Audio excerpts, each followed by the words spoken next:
আবির তীক্ষ্ণ দৃষ্টিতে চেয়ে বলল, হাসপাতালে যাব কেন? রাকিব স্বাভাবিক কণ্ঠে বলল, এতটা কেটেছে, কোনো সমস্যা হয় যদি? ডাক্তার দেখালে ভালো হয়তো না? আবির সংকটজনক স্বরে উত্তর দিল। এটা আমার শাস্তি। রাকিব খুব ভালো করে জানে আবিরকে জোর করলে কোনো লাভ হবে না, তাই আর জোর করেনি। রাকিব চিন্তিত স্বরে বলল, এখন কি বাসায় যাবি? দিয়ে আসবে ও তোকে? আবির এক পলক তাকালো। দেয়ালে লাগানো ঘড়ির দিকে 10টা বাজতেছে। গম্ভীর কণ্ঠে জবাব দিলেন, এটা আমার শাস্তি। কি করবো বুঝতে পারছি না। মেঘের মুখোমুখি হওয়ার মতো সাহস পাচ্ছি না আমি। রাকিব জানালার দিকে চেয়ে বলল, বাইরে তো বৃষ্টি, একটু ওয়েট কর, তাহলে বৃষ্টি কমলে আমি দিয়ে আসবো। আবির পকেট থেকে ফোন বের করে তানভীরকে কল করলো। প্রথমবারেই রিসিভ হলো কল। তানভীর কল রিসিভ করে সালাম দিল। আবির সালামের উত্তর দিয়ে গম্ভীর কণ্ঠে প্রশ্ন করলেন, কোথায় তুই? তানভীর স্বাভাবিকভাবে উত্তর দিল। আমি তো পার্টি অফিসে। কেন ভাইয়া? আবির নিরেট কণ্ঠে জবাব দিল। এমনি। তানভীর চিন্তিত স্বরে বলল, কোনো সমস্যা? তোমার কণ্ঠ এমন শোনাচ্ছে কেন? আবির গলা খাকারি দিয়ে কিছুটা স্বাভাবিক কণ্ঠে বলল, কোনো সমস্যা নেই, তুই কাজ কর, রাখছি। কল কেটে মোবাইলে পকেটে রেখে বাম হাত কপালের উপর রেখে চেয়ারে হেলান দিল। রাকিব আর কিছু বলল না, চুপচাপ রুম থেকে বেরিয়ে গেল। এদিকে মেঘ কিছুক্ষণ আয়নার সামনে নিঃশব্দে দাঁড়িয়ে থাকে। বাইরে বিদ্যুৎ চমকাচ্ছে, সাথে গুড়ি গুড়ি বৃষ্টি পড়ছে। বারান্দার দরজা দিয়ে আসা শীতল হাওয়ায় কেঁপে উঠল অষ্টাদশী। আয়না থেকে দৃষ্টি সরিয়ে ব্যালকনির দিকে তাকালো। ধীর গতিতে হেঁটে গেল ব্যালকনিতে। গ্রিলে ধরে দাঁড়িয়ে তাকিয়ে আছে দূরে ল্যাম্পপোস্টের আলোর দিকে। ক্ষণে ক্ষণে বৃষ্টির মাত্রা বাড়ছে। বাতাসের সাথে বৃষ্টির ছিটে ফোঁটা পড়ছে মেঘের চোখে মুখে। আজ আর হাত বাড়িয়ে বৃষ্টি ছোঁয়ার চেষ্টা করেনি অষ্টাদশী। বেশ কিছুক্ষণ দাঁড়িয়ে রইল ব্যালকনিতে। হঠাৎ ভেতরটা ছটফটিয়ে ওঠে। নিজের ভেতরে থাকা এক আকাশ সম অভিযোগ কাউকে বলতে ইচ্ছা করছে মেঘের। বৃষ্টির পানি আপন গতিতে পৃথিবীর বুকে লুটিয়ে পড়ছে। তা দেখে মেঘেরও ইচ্ছে করছে মনের মধ্যে পুষে রাখা চাপা কথাগুলো খোলা আকাশের নিচে দাঁড়িয়ে সৃষ্টিকর্তাকে জানাতে। কষ্ট শেয়ার করলে নাকি মন হালকা হয়। যেই অষ্টাদশী গত 17 বছরে রাতের বেলা একা ছাদে যায়নি, সেই অষ্টাদশী আজ রাত 9টার পর একা ছাদে চলে গেছে। ছাদে পা দিতেই ভারী বর্ষণে কয়েক সেকেন্ডে ভিজে যায় অষ্টাদশীর সর্বাঙ্গ। হাত খোপা করা চুলগুলো খুলে যায় সহসা। বৃষ্টির পানির তোপে ধীরে ধীরে কোমর ছাড়িয়ে নিচে নামতে থাকে চুল। মেঘ আশেপাশে তাকাচ্ছে। দূর দূরান্তের উঁচু উঁচু বিল্ডিং এর ছাদ থেকে হালকা আলো ভেসে আসছে মেঘের ছাদে। লাইটের আলোর প্রভাবে গাছ ভর্তি। ছাদের এদিক সেদিক গাছের ছায়া পড়ে আছে। কিছু কিছু জায়গা দেখে মনে হচ্ছে ভূতেরা বসে মিটিং করছে। মেঘের দৃষ্টি সেদিকে পড়তেই কিছুটা কেঁপে ওঠে। তবে ঘন ঘন বিদ্যুৎ চমকানোতে বুঝতে পারে এগুলো গাছের ছায়া। বিদ্যুৎ চমকানোর সঙ্গে সঙ্গে মেঘও সম্পূর্ণ ছাদে হাঁটছে। হাঁটতে হাঁটতে ছাদের একপাশে রাখা বেতের সোফাগুলোর একটাতে বসে পড়ল। হেলান দিয়ে বসাতে চুলের কম অর্ধেকটা অংশ ছাদের ফ্লোরে পড়ে আছে। মেঘ আকাশের পানে তাকিয়ে বলা শুরু করলো, আল্লাহ, আমার জীবনে তো হিটলার স্বভাবের ব্যক্তির কোনো অস্তিত্ব ছিল না। তাহলে কেন তুমি ওনাকে আমার সামনে নিয়ে আসলে? এই অনুভূতিহীন মানুষটা কেন আমার জীবনের সাথে জড়িয়েছে? উনি যদি অন্য কাউকে ভালোবাসেন, তাহলে আমায় কেন ওনার প্রতি দুর্বল বানিয়েছো? আমি এখন কি করব? একসাথে প্রশ্নগুলো করে কয়েক মুহূর্ত নীরব থাকে। অক্ষিপল্লবে অনর্গল নোনা জল গড়িয়ে পড়ছে। তার সাথে বৃষ্টির পানি মিশে কানের নিচ দিয়ে যাচ্ছে আপন গতিতে। বেশ খানিকটা সময় নীরব থেকে শীতল কণ্ঠে শুধালো, আমি কি কখনো কারো প্রিয় হতে পারবো না? বেশ খানিকটা সময় মেঘ নিস্তব্ধ হয়ে বসে রইল। মনের যত কষ্ট, ক্ষোভ, অপ্রাপ্তি ছিল সবই প্রকাশ করলো আপন মনে। ঘণ্টাখানেক বসার পর সোফা থেকে উঠে হাঁটতে শুরু করলো। একপাশে রেলিং ধরে দাঁড়িয়ে আপন মনে গুনগুন করে গান গাইছে। আমি কি তোমায় খুব বিরক্ত করেছি? বলে দিতে পারো তা আমার? হয়তো আমার কোনো প্রয়োজন নেই, তবু লেগে থাকি একটা কোণায়। তুমি বলে দিতে পারো তা আমায়? চিঠি লিখবো না এই ঠিকানায়। ও আমারও তো মন ভাঙে, চোখে জল আসে, আর অভিমান আমারও তো হয়, অভিমান আমারও তো হয়। অন্যদিকে আবির এখনো চেয়ারে হেলান দিয়ে বসে আছে। 11টার দিকে মালিহা খান কল করলেন। আবির কল রিসিভ করে সালাম দিল। মালিহা খান সালামের উত্তর দিয়ে কিছুটা তপ্ত স্বরে বললেন, তুই কি বাসা আসবি না? আবির স্বাভাবিক কণ্ঠে বলল, আসবো একটু পর। কেন? রাগান্বিত কণ্ঠে মালিহা খান বলে উঠলেন, তোরা ভাই বোন মিলে কি শুরু করছিস? তুই বাইরে বাইরে থাকিস। তানভীর নির্বাচনের ভেজালে 12টার আগে বাসায় ফিরতে পারে না। এদিকে তোর বোনের 1-2 দিন পর পর কি যে হয়, খায় না কিছু না। তোরা যদি রাতে নাই খাবি তাহলে বলে রাখতে পারিস না, আমরাও তো তোর জন্য আর রান্না করব না। আবির হেলান থেকে উঠে মেরুদণ্ড সোজা করে বসলো, নিরেট কণ্ঠে শুধালো। মেঘ খায়নি?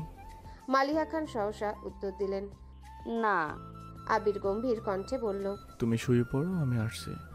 আর কিছু না বলেই উঠে পড়লেন। আবিরকে রুম থেকে বের হতে দেখে রাকিব আর রাসেল দুজনই ছুটে আসে। অন্যান্য দিন কাজ শেষ করে 10টা থেকে 10:30টার মধ্যেই চলে যায় সকলে, কিন্তু আজ আবিরের মুড অফ দেখে তারা কাজ শেষ করেও বসে আছে। আবিরকে কিছু বলার সাহসও পাচ্ছিল না। আর রাকিব স্বাভাবিক কণ্ঠে বলল। চল আমি তোকে দিয়ে আসি। আবির শক্ত কণ্ঠে জবাব দিল। আমি একা যেতে পারবো। রাকিব পুনরায় বলে উঠল। তোর হাতের অবস্থা দেখেছিস তুই? এই অবস্থায় বাইক চালালে তো অ্যাক্সিডেন্ট করবি। তার থেকে আমার কথা মান, আমি দিয়ে আসি তোকে। আবির শক্ত দৃষ্টিতে তাকালো রাকিবের দিকে, দাঁতে দাঁত চেপে ঘোষণা করলো। আমি একা যেতে পারবো।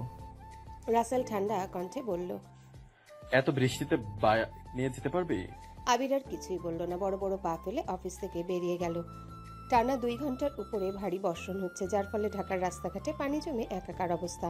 মাথায় হেলমেট পর্যন্ত নেই, চোখ মেলে দেখার অবস্থা নেই, তবুও বাইক থামছে না 1 সেকেন্ডের জন্য। বৃষ্টির পানি এতটাই ঠান্ডা, মনে হচ্ছে ফ্রিজ থেকে বের করে বরফের পানি ঢালছে কেউ। আপাদমস্তক ভিজিয়ে বাড়িতে ঢুকলো আবির। ড্রয়িং রুমে কেউ নেই। সিঁড়ি দিয়ে উঠে সোজা নিজের রুমের দিকে হাঁটে। 5 মিনিটে ফ্রেশ হয়ে একটা ধূসর রঙের টি শার্ট আর ট্রাউজার পরে রুম থেকে বের হয়। সঙ্গে সঙ্গে হাঁটা দেয় মেঘের রুমের দিকে। মেঘের দরজার সামনে এসে বাম হাতে দরজা ধাক্কা দিল। অনবরত ঘুষির কারণে ডান হাতে তেমন শক্তি পাচ্ছে না, তার উপর আবার হাতের উপর জোর দিয়ে বাইক চালিয়ে এসেছে। দরজা খুলতেই চোখ পড়ে ফাঁকা বিছানায়। কেন জানি বুকটা ছ্যাদ করে উঠল। ভেতরের দিকে দেখার চেষ্টা করলো। টেবিলের উপর ফোন, ল্যাপটপ পড়ে আছে, কিন্তু অষ্টাদশী কোথাও নেই। আবির রুমে ঢুকে বারান্দা সহ সব জায়গাগুলো খুঁজলেও কোথাও নেই। রুম থেকে বেরিয়ে সারা বাড়িতে চক্কর দিল, তবে কোথাও মেঘকে পেল না। মিমের রুমের সামনে দাঁড়িয়ে আস্তে করে ডাকলো। সঙ্গে সঙ্গে মিম দরজা খুলল। একগাল হেসে বলল। ভাইয়া কিছু বলবেন? আবির উদ্বিগ্ন কণ্ঠে শুধালো। মেঘ কোথায়? মিম স্বাভাবিকভাবেই উত্তর দিল। আপু তো রুমে, সেই যে খাবে না বলে রুমে গেল, আর তো বেরি হতে দেখিনি। আবিরের চোখে মুখে চিন্তার ছাপ পড়ল। গম্ভীর কণ্ঠে শুধু বলল। ঠিক আছে। আবির আবারও মেঘের রুমে গেল। সব জায়গা পুনরায় দেখলো, কোথাও নেই। মাথা গরম হয়ে যাচ্ছে আবিরের। চোখে মুখে উদ্বেগের মাত্রা বাড়ছে। রুম থেকে বের হয়ে নিজের রুমের দিকে যাচ্ছে। ফোন রেখে এসেছে নিজের রুমে। হঠাৎ চোখ পড়ে সিঁড়ির দিকে। মনের অজান্তেই বলে ওঠে। ও ছাদে যায়নি তো? কোনো কিছু না ভেবে ছুটে যায় ছাদের দিকে। ছাদের দরজা বাতাসে একবার খুলছে, একবার বন্ধ হচ্ছে। আবির দরজা ধাক্কা দিয়ে ঘাড় ডানে বামে ঘুরিয়ে ছাদ দেখার চেষ্টা করছে। ভারী বর্ষণের ফলে ছাদেও পানি জমে আছে অনেকটা। পাইপ দিয়ে গিয়েও যেন কুলাতে পারছে না। সাথে বৃষ্টির ছিটে ফোঁটা পড়ছে আবিরের শরীরে। কোথাও কাউকে চোখে পড়ছে না। আবির বৃষ্টির মধ্যে পা বাড়ালো ছাদে। কিছুক্ষণ পরপর বিদ্যুৎ চমকাচ্ছে। আবির ছাদের চারিপাশ দেখছে ঘুরে ফিরে। হঠাৎ বিদ্যুৎ চমকানোতে আবিরের দৃষ্টিতে পড়ে রেলিং ঘেঁষে ছাদের ফ্লোরে পড়ে আছে অষ্টাদশী। ছাদের সাইড দিয়ে যাওয়া পাইপের উপর পড়ে আছে মাথা। শরীরের বাকি অংশ ছাদের ফ্লোরে জমা পানির মধ্যে পড়ে আছে। আবির আকস্মিক চিৎকার দিয়ে উঠল। মেঘ! এক মুহূর্তে দৌড়ে গেল মেঘের কাছে। অজ্ঞান হয়ে পড়ে আছে আবিরের প্রণয়িনী। আবিরের হাত কাঁপছে, তবুও জাপটে ধরল মেঘের পিঠ বরাবর। সহসা অষ্টাদশীর ঘাট থেকে মাথা পর্যন্ত আঁকড়ে ধরল নিজের প্রশস্ত বুকে। মেঘের শরীর বরফের ন্যায় শীতল হয়ে আছে, শুধু মাথাটা একটু একটু গরম। আবির কয়েকবার আকুল স্বরে মেঘকে ডাকলো, কিন্তু মেঘ নিস্তেজ হয়ে পড়ে আছে। মেঘের এই অবস্থা দেখে আবিরের সমগ্র পৃথিবী ঘুরছে। বৃষ্টির পানি বরাবরই মানুষের উপকারে আসে। সাধারণত বৃষ্টিতে ভিজলে কেউ বেহুশ হয় না, তবে যদি সেই মানুষটা অতিরিক্ত চিন্তা বা মানসিক চাপে থাকে তবে শরীরের তাপমাত্রা কমে একটা সময় অজ্ঞান হয়ে যেতে পারে। মেঘের ক্ষেত্রে ঠিক এই ঘটনাটাই ঘটেছে। এক আকাশ অভিমান জমেছিল মনে, তার প্রতিফলন ঘটল এইভাবে। আবির সহসায় 2 হাতে কোলে তুলে নিল মেঘকে। সিঁড়ি দিয়ে হাঁটছে ঠিকই, কিন্তু দৃষ্টি তার অষ্টাদশীর মলিন মুখের পানে। আবিরের চোখ বেয়ে 2 ফোঁটা অশ্রু গড়িয়ে পড়ল অষ্টাদশীর গালে। দুজনের শরীর বেয়ে অঝরে পানি পড়ছে। দীর্ঘ পা ফেলে করিডোর দিয়ে হেঁটে মেঘের রুমে ঢুকলো। ফ্লোরে বিছানার সাথে হেলান দিয়ে মেঘকে বসিয়ে দিল। টাওয়েল এনে হাত মুখ আর মাথা কিছুটা মুছে দিল। সঙ্গে সঙ্গে রুম থেকে বের হয়ে নিজের রুমে গিয়ে বাইকের চাবি আর হেলমেট নিয়ে ছুটে গেল নিচে। হালিমা খানের দরজার সামনে ভেজা শরীর নিয়ে দাঁড়িয়ে ডাকছে। 2 বার ডাকার পরই হালিমা খান দরজা খুললেন। আবিরের জলসিক্ত শরীর দেখে চিন্তিত স্বরে শুধালেন। ভিজে আসছিস? আবির তপ্ত স্বরে বলল। মামনি, তুমি একটু মেঘের রুমে যাও, ওর অবস্থা ভালো না। আপাতত বাড়ির মানুষকে ডেকো না, আমি ডাক্তার নিয়ে আসছি। একদমই কথাগুলো বলল আবির। হালিমা খান আটকে উঠে বললেন। কি হয়েছে? আবির চলে যেতে নিয়ে দ্বিতীয়বার ঘাড় ঘুরিয়ে বলল। আর হ্যাঁ, ওই শরীরটা একটু ধুয়ে দিও। আবির ছুটল দরজার দিকে। হালিমা খাতুন দ্রুত পায়ে সিঁড়ি দিয়ে উঠতে ব্যস্ত হলেন। চোখে তার পানি টলমল করছে। একমাত্র মেয়ে বলে কথা। মেয়ের মুখ গোমরা থাকলে যেখানে চিন্তায় পড়ে যান হালিমা খান, সেখানে মেয়ে অসুস্থ মানে হালিমা খানের মাথায় আকাশ ভেঙে পড়া। 20 মিনিটের মধ্যে আবির ডাক্তার নিয়ে চলে আসছে। ডাক্তারকে রেনকোট দিয়েছে ঠিকই, কিন্তু আবিরের সর্বাঙ্গ ভেজা। মেঘের রুমের সামনে দাঁড়িয়ে গলা খাকারি দিল আবির। নরম স্বরে বলল, আসবো? হালিমা খান কাঁদো কাঁদো কণ্ঠে বললেন, আয়। আবির ঢুকলো। আবিরের পেছনে ডাক্তারও মেঘের রুমে ঢুকলো। আবিরের গা থেকে পানি পড়ছে ফ্লোরে, কিন্তু সেদিকে তার ভ্রুক্ষেপ নেই। তার দৃষ্টি অষ্টাদশীর মুখের পানে। ডাক্তার 10 সেকেন্ড মেঘকে দেখলো কিনা। আবির উদ্বিগ্ন কণ্ঠে শুধালো, ওর কিছু হবে না তো? ডাক্তার স্বাভাবিক কণ্ঠে বললেন। ডাক্তার প্রেসক্রিপশন লিখে আবিরের হাতে দিল। আবির ওষুধগুলোর নাম পড়ে টেবিলের উপর প্রেসক্রিপশন রেখে ডাক্তারকে নিয়ে বেরিয়ে গেল। ভেজা শরীরে পুনরায় বাইক দিয়ে ডাক্তারকে বাড়িতে পৌঁছে দিয়ে ওষুধগুলো কিনে নিয়ে আসলো। নিজের রুমে গিয়ে 1 মিনিটে ড্রেস পাল্টে শুকনো কাপড় পরে মেঘের রুমে আসছে। মেঘ তখনও অজ্ঞান অবস্থায় শুয়ে আছে। হালিমা খান মেঘের হাতে পায়ে তেল মালিশ করে দিচ্ছেন, কান্না করছেন আর বারবার মেঘকে ডাকছেন। মেঘের মাথার নিচে একটা টাওয়েল দিয়ে রেখেছেন। আবির ঔষধগুলো টেবিলের উপর রেখে মেঘের ওয়ার্ড্রপের একটা ড্রয়ার খুললো। এটাতে জামা কাপড়। দ্বিতীয় ড্রয়ার খুলতেই চোখে পড়লো সকল ইলেকট্রনিক জিনিসপত্র। সেখান থেকে হেয়ার ড্রয়ার বের করে নিল আবির। মেঘের কাছে দাঁড়িয়ে হালিমা খানকে বললেন, মামনি তুমি একটু ওকে ধরে বসো। আবির নিজে হেয়ার ড্রয়ার ঘুরিয়ে ঘুরিয়ে চুল শুকাচ্ছে মেঘের।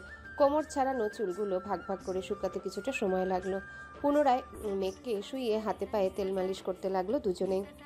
হালিমা খান আবিরকে শীতল কণ্ঠে বললেন, বাবা তুই একটু বস, আমি তো চাচুকে বলে আসি। মাঝরাত্রে ঘুম ভাঙলে তো উনি আবার চিন্তায় পড়ে যাবেন।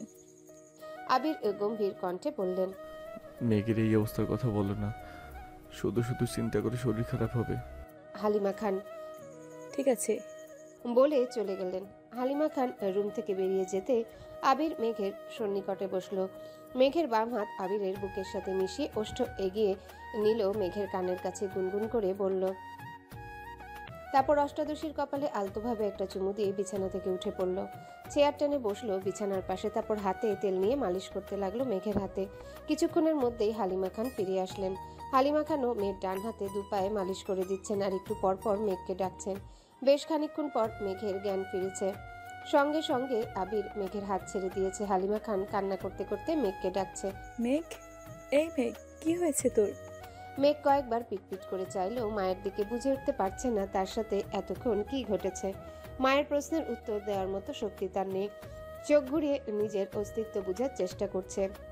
নিজের রুমটা পরখ করতে লাগলো মেঘ। হঠাৎ দৃষ্টি পড়ে বাম পাশে চেয়ারে বসা আবিরের দিকে।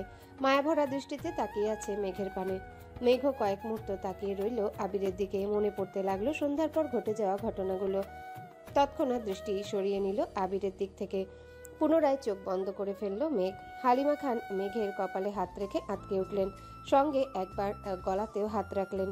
সহসা বলে উঠলেন, মেঘের তো জ্বর উঠতেছে। আবির গম্ভীর কণ্ঠে বলল, তুমি ওকে উঠাও, আমি খাবার নিয়ে আসছি।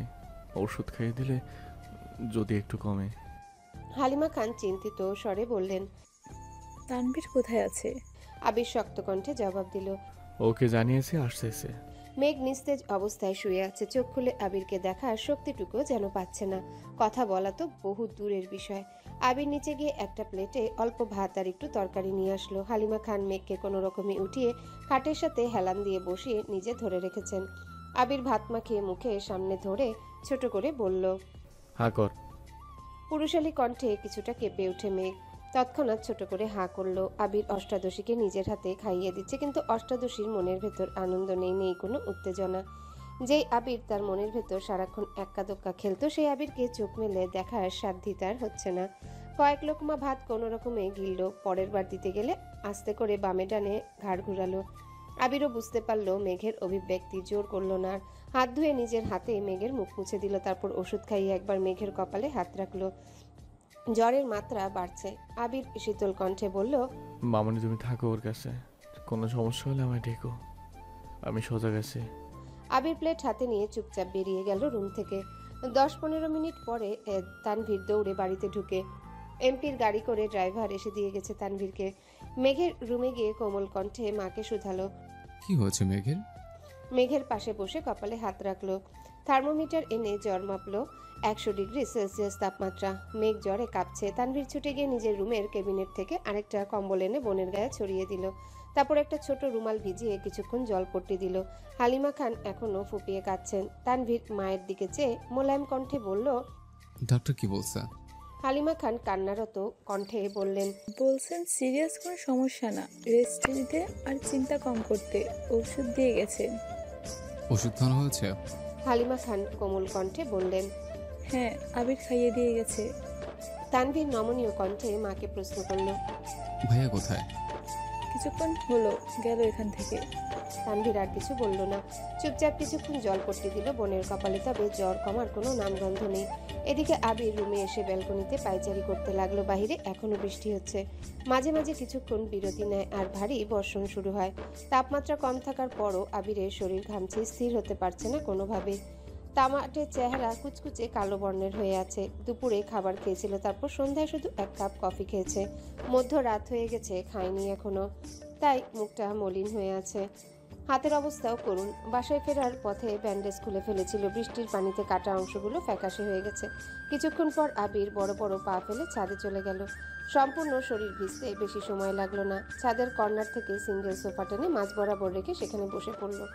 অসীম দূরত্বে চেয়ে থাকে অনেকটা সময় ধরে। পরপর চোখ বন্ধ করে শ্বাস টেনে নিজেকে প্রশ্ন করল, আমি কি এখন ভুল করে ফেললাম? আবিরের মনে পড়ছে পুরনো স্মৃতি। এক প্রণয়নীর 2 বছরের নীরবতা কুড়ে কুড়ে খাচ্ছিল তাকে। প্রিয় মানুষের উপস্থিতি যেমন বক্ষ স্পন্দন বাড়াতে সক্ষম, তার থেকেও বেশি কষ্টদায়ক নিজের প্রেয়সীকে গুরুগম্ভীর থাকতে দেখা। আর যার কারণ সে নিজেই। একটা সামান্য ভুলের কারণে গত 2টি বছরে প্রেয়সী তার চোখে চোখ রাখেনি। এক টেবিলে একসাথে খেতেও বসেনি, মুখ ফুটে একটা কথা পর্যন্ত বলেনি। এর বেশি সহ্য করার ক্ষমতা একটা 18 বছরের যুবকের পক্ষে কখনো সম্ভব ছিল না। প্রেয়সীর প্রতি অনুভূতি তার অতল স্পর্শী বিশালতার সমুদ্রের ন্যায়, যা কখনো পরিমাণ করা সম্ভব না। যখন তার সহ্যের সীমা শেষ হতে চলল, তখন তার সামনে 2টি রাস্তা ভেসে উঠেছিল। এক, স্কলারশিপে বিদেশ যাওয়া, দ্বিতীয় হলো ঢাকা ভার্সিটিতে পড়াশোনা। আবির বাড়ির প্রতিটা সদস্যের থেকে মতামত নিয়েছিল সেদিন। এমনকি তার হৃদয় হরিণীর কাছেও সেদিন আকুল মিনতি করে জিজ্ঞাসা করেছিল সে কি চায়। ছোট্ট হৃদয় হরিণীর অভিমানের মাত্রা এতটাই তীব্র ছিল যে সেদিনও আবিরের চোখে চোখ রাখেনি, আবিরের কোনো কথার উত্তরও দেয়নি। 2 বছর যে ললনার অভিমান ভাঙাতে অক্ষম, সেই ললনার অভিমান কয়েক মাসে ভাঙানো সম্ভব ছিল না। তারপরও আবির শেষবার যাওয়ার আগে অভিভূতের ন্যায় নিষ্পলক চেয়েছিল তার সেই ললনার দিকে। যদি একবার বলতো, ভাইয়া তুমি যেও না। কিন্তু না, শেষ দিনেও মুখ ফুটে কিছু বলেনি তার প্রেয়সী। আবির পাড়ি জমালো ভিন দেশে। পার্থিব জগতের মাঝে অপার্থিব সৌন্দর্যের অধিকারী তার সেই ছোট্ট ললনাকে ফেলে চলে গিয়েছিল বহুদূর অতীত। আবিরের কদম্বিনী নুপুর পরে চঞ্চল পায়ে সারাক্ষণ খানবাড়িতে ছোটাছুটি করত। অথচ আবির সামনে আসলে তার পা থেমে যেত, মুখ লুকাতো মায়ের আঁচলের নিচে। আবির খুব চেষ্টা করেছিল ললনার অভিমান ভাঙানোর, কিন্তু সে প্রতিবারই ব্যর্থ হয়েছিল। পড়তে গেলে, ঘুমাতে গেলে সেই চঞ্চল পায়ের নুপুরের শব্দ আবিরের হৃদয় ভেঙে চূর্ণ বিচূর্ণ করত। যেই ছোটাছুটি, যেই চঞ্চলতা সে নিজের চোখে দেখতে পারে না, তার শব্দ কানে আসলে আকাশ ভেঙে পড়তো মাথায়। তাই খুলিয়ে নিয়েছিল মেঘের পায়ের নুপুর। দেশ ছেড়ে যাওয়ার কিছুদিন পূর্বে তানভীরকে জড়িয়ে ধরে 2 বছরে জমাটবদ্ধ নীল পাহাড় ভেঙে অঝরে কেঁদেছিল আবির। বোধশক্তি হওয়ার পর সেটাই ছিল আবিরের প্রথম কান্না। লোকে বলে পুরুষ মানুষের কাঁদা নিষেধ, কান্না এলেও কাঁদা যাবে না, চাপিয়ে রাখতে হবে তা মনের গহীনে। কিন্তু যখন জীবনের সবচেয়ে মূল্যবান জিনিসটা হারিয়ে যায় বা নিজের থেকেও প্রিয় ব্যক্তির সাথে দূরত্ব বেড়ে যায়, তখন পুরুষ মানুষ চাইলেও নিজেকে শক্ত রেখে অনুভূতি চেপে রাখতে পারে না। তানভীর আবিরের সেই মরা কান্না দেখে বিস্ময়কর চোখে তাকিয়েছিল। কয়েক মুহূর্ত পর আবিরকে জড়িয়ে ধরে কয়েক শতবার শুধু জিজ্ঞাসা করেছিল, কি হয়েছে? কি হয়েছে ভাইয়া? কাঁদছো কেন? বলো আমায়। কিন্তু বাঁধহীন কান্নার ফলে আবির কোনো উত্তরই দিতে পারছিল না। পরক্ষণেই তানভীর উপলব্ধি করেছিল হয়তো দেশ ছেড়ে প্রিয়জনদের ছেড়ে চলে যাবে, তাই এভাবে কাঁদছে। সে আর প্রশ্ন করেনি, চুপচাপ ভাইয়ের কান্নার গভীরতা মাপতে ব্যস্ত হয়েছিল। আবিরের সেই ক্রন্দন স্থির হয়েছিল প্রায় 1 ঘন্টা পর। কান্নার মাত্রা কিছুটা কমার পর তানভীর ধীর কণ্ঠে শুধিয়েছিল, কি হয়েছে ভাইয়া? এভাবে কাঁদছো কেন? আবির কান্নারত কণ্ঠে শুধু বলেছিল, আমি ওকে ছেড়ে এত দূরে কিভাবে যাব? গভীর রাত, শান্ত ও নিস্তব্ধ একটা পরিবেশে আবিরের এই কথাটা তানভীরের হৃদয়ে গিয়ে লেগেছিল। তানভীরের বয়স তখন সবে মাত্র 16তে পড়েছে। এত কিছু না বুঝলেও ভাইয়ের কথাটার মানে সে স্পষ্ট বুঝতে পেরেছিল। তানভীর ছোট করে প্রশ্ন করেছিল, কি সে? আবির তখনও অঝরে কেঁদেই চলেছে। গলা খাকারি দিয়ে ছোট করে বলেছিল, মেঘ, তানভীর বিমোহিত নয়নে তাকিয়েছিল বেশ খানিকক্ষণ, তারপর ভাইকে শান্ত করে ছাদের ফ্লোরে বসে আবিরের অব্যক্ত প্রেমানুভূতি শুনেছিল। তানভীরের কাঁধে ছিল গুরু দায়িত্ব, একদিকে মায়ের পেটের বোন, অন্যদিকে চাচাতো ভাইয়ের নির্মল কান্না। সবকিছু শুনে শেষমেশ তানভীর আবিরের চোখ মুছে মুচকি হেসে শান্ত কণ্ঠে বলেছিল, তুমি চিন্তা করো না, আমি আছি তো মেয়েকে দেখে রাখার জন্য। তোমার ভালোবাসা তোমারই থাকবে। সেই রাতে এক ফোঁটাও ঘুমায়নি দুভাই। সারা রাত জেগে শুধু মেঘকে নিয়ে অধিবেশন করেছিল। এমনকি দেশ ছেড়ে যাওয়ার দিনও আবির তানভীরকে জড়িয়ে ধরে শুধু একটা কথাই বলেছিল, ওকে দেখে রাখিস, ওর উপর যেন কোনো আঁচড় না পড়ে। আবির দেশ ছাড়ার পর থেকে মেঘকে দেখে রাখার গুরু দায়িত্ব পড়েছে তানভীরের উপর। মেঘ কোথায় যায়, কার সাথে মিশে, খাওয়া, পড়াশোনা, স্কুল, কলেজ, টিউশন, পছন্দ অপছন্দ সবকিছু দেখে রাখা ছিল তানভীরের প্রথম কাজ। শত ব্যস্ততার মাঝেও আবির দিনে কমপক্ষে 3 বার করে তানভীরকে কল দিয়ে শুধু মেঘের খোঁজ নিত। 7 বছরে এমন একটা দিন কাটেনি যে আবির মেঘের খোঁজ নেয়নি। তবে গত 7 বছরে মেঘের কোনো ছবি দেখেনি আবির। তানভীর অনেকবার বলেছে, পাঠাতেও চেয়েছিল, কিন্তু আবিরের এক কথা, বেঁচে থাকলে দেশে ফিরেই মেঘকে দেখবে। আবির দেশে ফেরার দিন এয়ারপোর্টে আসার পর তানভীর আবিরকে জড়িয়ে ধরে কানে কানে বলেছিল, আজ থেকে আমি রিল্যাক্স করব, তোমার বউ তুমি সামলাবে। আবির মুচকি হেসে বলেছিল, বউকে সামলাতেই তো 6 মাস আগে ফিরতে হলো। আবির চেয়েছিল আরও 6 মাস পর নিজেকে গুছিয়ে একেবারে আসতে, কিন্তু হঠাৎই অনাকাঙ্ক্ষিত ঘটনা ঘটল, যার ফলশ্রুতিতে 6 মাস ওয়েট করা আবিরের পক্ষে সম্ভব ছিল না। যেই ছেলের জন্য ছোট্ট কাদম্বিনীর গায়ে হাত তুলেছিল আবির, যার জন্য তাকে 9 বছর যাবৎ প্রেয়সীর থেকে দূরে থাকতে হয়েছে, সেই জয় নামক ছেলে পুনরায় আবির্ভূত হয়েছিল মেঘের জীবনে। এইচএসসির পর মেঘকে যে কোচিংয়ে ভর্তি করানো হয়েছে, সেই কোচিংয়ে জয়ও ভর্তি হয়েছিল, তা তানভীর এবং আবিরের অজানা ছিল। জয় মেঘকে দেখার পর থেকে খুব চেষ্টা করছিল কথা বলার জন্য, কিন্তু কোনোভাবেই সুযোগ হচ্ছিল না। কোচিং থেকে আবিরকে তা জানানোর পর ছেলের ব্যাচ টাইম চেঞ্জ করে দিতে বলেছিল আবির। তারপর তানভীরও কয়েকদিন মেঘকে কোচিংয়ে দিয়ে আসছে এবং নিয়ে আসছে, কিন্তু তাতেও কোনো লাভ হয়নি। ওই ছেলে মেঘের ব্যাচ টাইমের আগে পরে কোচিংয়ের সামনে দাঁড়িয়ে থাকতো। আবির তানভীরকে ওই ছেলে সম্পর্কে খোঁজ নিতে বলে। দিন শেষে জানতে পারে এই ছেলেই ছোটবেলার সেই জয়। এটা জানা মাত্রই আবিরের মাথায় রক্ত উঠে গেছিল। এমার্জেন্সি ভিসা ম্যানেজ করে দেশে ফিরেছে। দেশে ফিরে 9 বছরের রাগ, ক্রোধ, আক্রোশ সবটা ঢেলে জয়কে পিটিয়েছিল আবির। বর্তমান তানভীর ঘণ্টাখানেক মেঘের মাথায় জলপট্টি দিয়েছে, কিন্তু জ্বর যেন কোনোভাবেই কমছে না।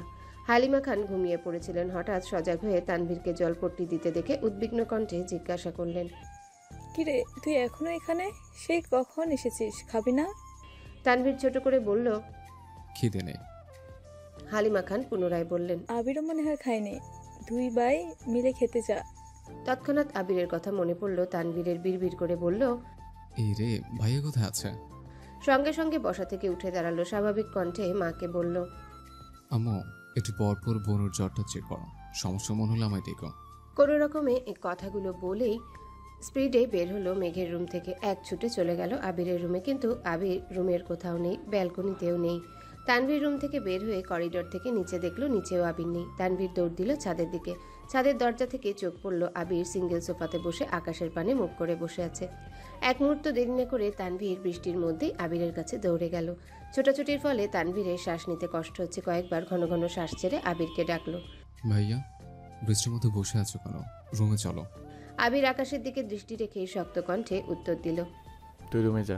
তানভীর পুনরায় বলল, প্লিজ ভাইয়া, রুমে চলো। কি পাগলামি শুরু করেছো তোমরা?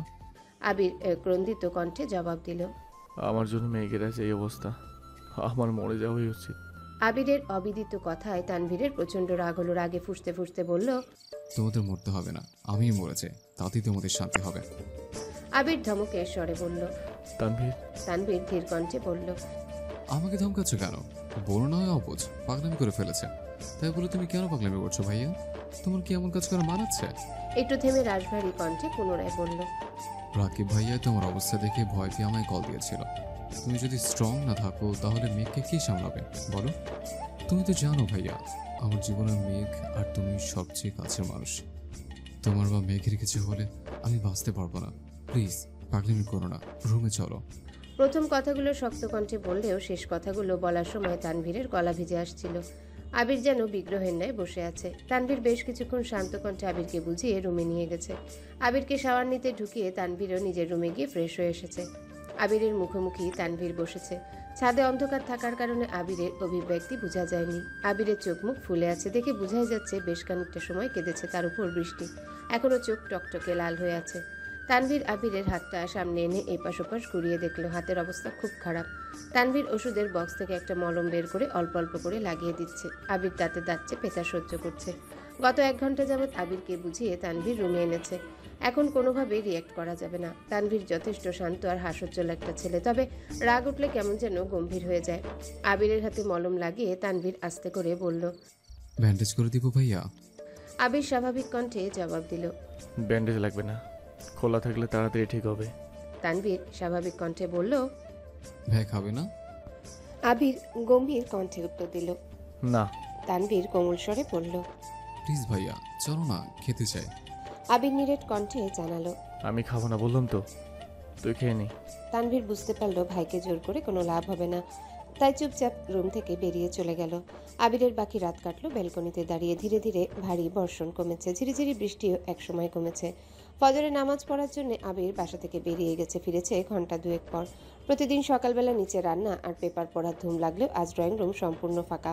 আবির দীর্ঘ পায়ে সিঁড়ি দিয়ে উঠল। মেঘের রুমে সবাই হুমড়ি খেয়ে পড়েছে। আলী আহমদ খান, মোজাম্মেল খান, ইকবাল খান থেকে শুরু করে বাড়ির 3 কর্ত্রী, এমনকি মিম, আদিয়া, তানভীরও উপস্থিত সেখানে। মেঘ শঙ্কিত হয়ে রইল। সবাই যেন একজোটে মেঘের উপর হামলা চালাচ্ছে। মেঘ সবার দিকে বারবার তাকাচ্ছে শুধু। মোজাম্মেল খান রাগান্বিত কণ্ঠে প্রশ্ন করলেন। বৃষ্টিতে ভিজতে গিয়েছিলে কেন? বৃষ্টিতে ভিজলে যে জ্বর উঠবে সে বোধশক্তি কি তোর হয়নি এখনো? ইকবাল খান মোজাম্মেল খানকে শান্ত করতে ব্যস্ত। এর মধ্যে আলী আহমদ খান ধীর কণ্ঠে বলে উঠলেন। এখন 1 মিনিট নষ্ট করা একটা দিন নষ্ট করার সময়। ইচ্ছাকৃত জ্বর বাঁধানো কি ঠিক হয়েছে তোমার? কথাটা শান্ত স্বরে বললেও এই কথার অভিপ্রায় অষ্টাদশীর বোধগম্য হলো। মালিয়া খান, আকলিমা খানও যেন একজোটে বিলাপ শুরু করেছে। যে যার মতো প্রশ্ন করছে। কোথা থেকে ভিজে আসছিস? কখন গিয়েছিলি? ভিজলি কেন? আরো কত কত প্রশ্ন। মেঘ নির্বাক চোখে শুধু তাকিয়ে আছে। সে কি করে বলবে? আবির ভাই অন্য কোনো মেয়ের প্রতি কনসার্ন, এইটা সহ্য করতে না পেরে এমনটা করেছি। হালিমা খান কোমল কণ্ঠে বললেন। তোর জন্য খাবার নিয়ে আসি মা, অল্প খেয়ে নে প্লিজ। মেঘ সবার উপরে উঠে রাগ যেন মায়ের উপর ছাড়লো। কাপা কাপা গলায় চিৎকার দিয়ে বলল। বললাম তো খাবো না, তেতো লাগে সবকিছু। কথাটা ঠিক মতো শেষও করতে পারল না। আবির হাজির হলো রুমে। মেঘের দৃষ্টি আবিরের দিকে পড়তে আকস্মিক কম্বল টানলো কপাল পর্যন্ত। আবির গম্ভীর কণ্ঠে বলল। এখানে এত ভিড় করার মতো কি হয়েছে? অসুস্থ রোগী দেখতে এসেছো, দেখে চুপচাপ চলে যাবে। রোগীকে এত প্রশ্ন করছো কেন? ডাক্তার বলেছেন ওকে কোনো প্রকার চাপ না দিতে। অনুগ্রহ করে ওকে একটু শান্তিতে থাকতে দাও। একদমে কথাগুলো বলল আবির। ইকবাল খান ভাতিজার রাগ বুঝতে পেরে শান্ত কণ্ঠে বললেন। না মানে মেঘ জেনে বুঝে বৃষ্টিতে কোনো ভিজে, এটা সবাই জিজ্ঞাসা করছিল, আর কিছু না। আবির কণ্ঠ দ্বিগুণ ভারী করে বলল। ওর ইচ্ছা হয়েছে বৃষ্টিতে ভেজার, তাই ভিজছে। তাছাড়া জ্বর হলে মাথা ফেরেশ হয়। এখন সবাই নাস্তা করে যাও। মেঘ কম্বলের নিচ থেকে ভেঙচি কেটে মনে মনে বলল। যার জন্য করি চুরি সেই বলে চোর। আপনি আমায় বাধ্য করেছেন বৃষ্টিতে ভিজতে, আর এখন সবার সামনে সেটা আমার ইচ্ছে বলে চালিয়ে দিচ্ছেন। বাহ হিটলার, বাহ, কি বুদ্ধি আপনার। বাড়ির কেউ কোনো কথা বলল না। চুপচাপ সকলে রুম থেকে বের হতে লাগলো। আবির গম্ভীর কণ্ঠে বলল। তানভীর, মেঘের জন্য নাস্তা নিয়ে আয়। হালিমা খালো চলে গেলেন মেঘের নাস্তা রেডি করতে। মেঘ তখনও কপাল পর্যন্ত কম্বল টেনে রেখেছিল।